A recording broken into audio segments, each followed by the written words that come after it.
Welcome to another fascinating chapter of history, where ambition, power, and warfare shape the destiny of an entire civilization. The Warring States period, a time of intense conflict and political upheaval, saw the rise and fall of powerful states in ancient China. This was an era of legendary generals, brilliant strategists, and philosophical advancements that would lay the foundation for the unification of China. Before we dive into this era of intrigue and warfare, don't forget to hit that like button, subscribe to the channel, and turn on notifications for more deep dives into history's most pivotal conflicts. Now, let's begin our journey into the Warring States period. The Warring States period did not emerge suddenly. It was the result of centuries of political fragmentation. The Zhou dynasty, once a strong and unifying force in China, had weakened over time. By the 5th century BCE, the power of the Zhou kings had become largely ceremonial, while regional states vied for dominance. From 475 BCE onwards, China was divided into several competing states, each seeking to expand its territory and influence. These states, Qi, Chu, Yan, Han, Zhao, Wei, and Qin, engaged in constant warfare, political maneuvering, and strategic alliances. This chaotic struggle for supremacy would ultimately lead to the rise of a unified empire under the Qin. As smaller states were absorbed or conquered, 7 powerful kingdoms emerged as the main contenders for dominance. These states, Qi, Chu, Yan, Han, Zhao, Wei, and Qin, developed distinct military strategies, economic reforms, and political systems to strengthen their positions. During this early phase, warfare became more sophisticated, with new military technologies such as crossbows, iron weapons, and large-scale cavalry forces reshaping battle tactics. State leaders also implemented key reforms to centralize power, increase agricultural output, and bolster their armies. One of the most notable figures during this time was Duke Xiao of Qin, who laid the groundwork for Qin's eventual dominance by enlisting the brilliant statesman Shang Yang to implement legalist reforms. As the warring states continued to fight for supremacy, state leaders turned to innovative reforms to gain an advantage. This era saw the emergence of new political philosophies, most notably legalism, Confucianism, and Taoism, which influenced governance, military strategy, and diplomacy. One of the most transformative figures of this time was Shang Yang of Qin, whose radical legalist policies reshaped the state. He strengthened Qin by enforcing strict laws, promoting meritocracy, and reforming land ownership. These changes allowed Qin to build a highly disciplined military force that would eventually outmatch its rivals.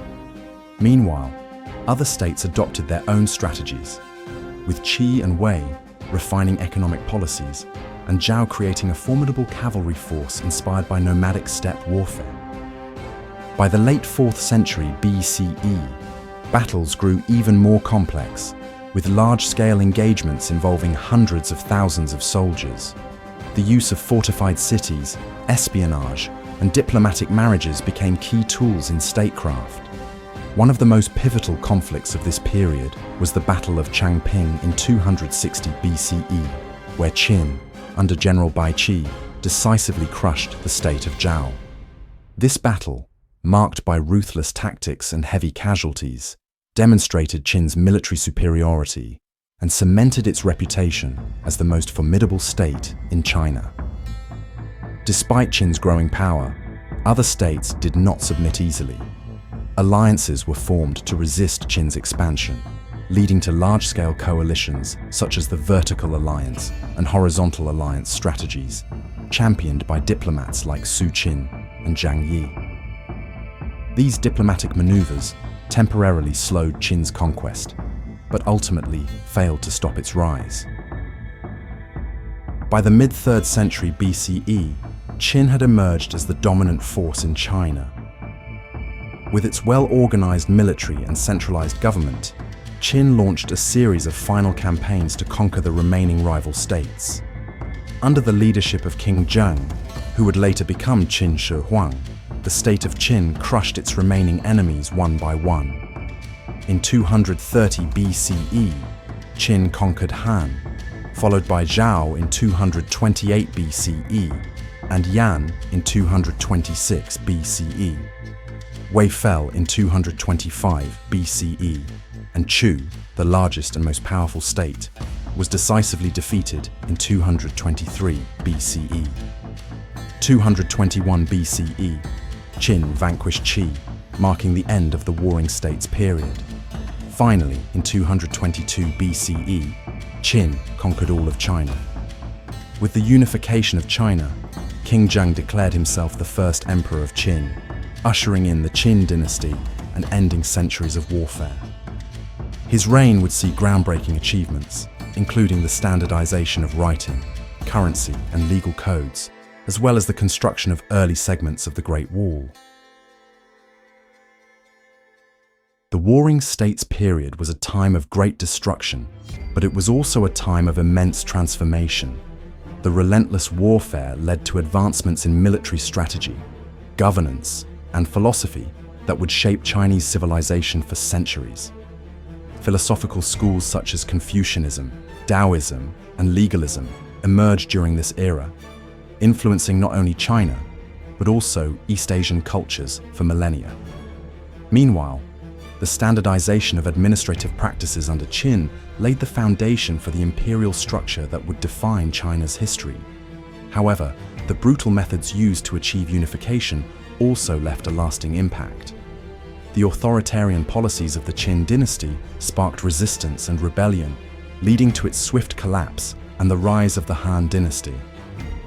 Still, the legacy of the Warring States period endured, influencing governance, warfare, and cultural development long after its conclusion. The Warring States period was one of the most pivotal eras in Chinese history. It was a time of relentless ambition, brilliant strategy, and profound philosophical development. Though it was marked by bloodshed and destruction, it ultimately led to the unification of China and the birth of a new era. What do you think was the most decisive moment of the Warring States period? Let us know in the comments. And if you enjoyed this deep dive into history, don't forget to like, subscribe, and hit the notification bell so you never miss an episode. See you in the next video.